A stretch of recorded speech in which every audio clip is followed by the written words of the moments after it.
Сәлем достар, қалдарыңыз қалай? Барлықтарыңыз Рамазан айымен құттықтаймын. Бүгін біз сіздермен осындай дәмді сүзбелі пирог әзірлейтін боламыз. Алдымен сүзбемізге сүт қосамыз. Содан соң оның үстіне ұнтақ жармасын қосамыз.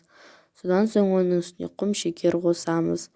Одан кейін оның үстіне кішкене ванилин және кішкене тұз, сосын жұмыртқа қосамыз. Алдымен барлық ингредиенттерді қосып алып, сосын барып қана араластырамыз. Біз бұны миксермен емес, блендермен араластырамыз.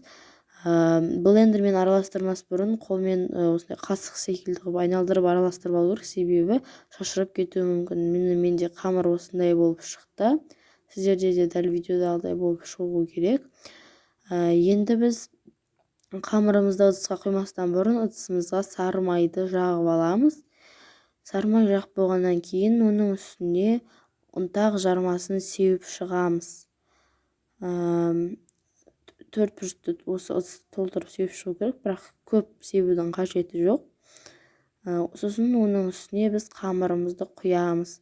Барлық жеріне толтырып құйып шығу керек. Сосын біз қамырымыздың бәрін құйып болғаннан кейін оның үстін түзулеп шығамыз. Яғни біздің пирогымыз түп-түзу болу үшін үстін түзулеу керек. Сосын пирогымызға сән болып тұру үшін оның бетін сәндейміз. Өз фантазиямызды қосып, қалаған нәрсемізді қосамыз. Мен құлпынаймен сәндедім. Сіздер шоколад, фрукты, жаңғақтармен сәндесеңіздер болады. Содан соң біздің пирогымызды духовкаға 55-60 минутқа 180 градусқа саламыз. Осымен біздің пирогымыз дайын. Видеоны ұнаса лайк басып, тіркелуді ұмытпаңыздар. Келесі кездескенше.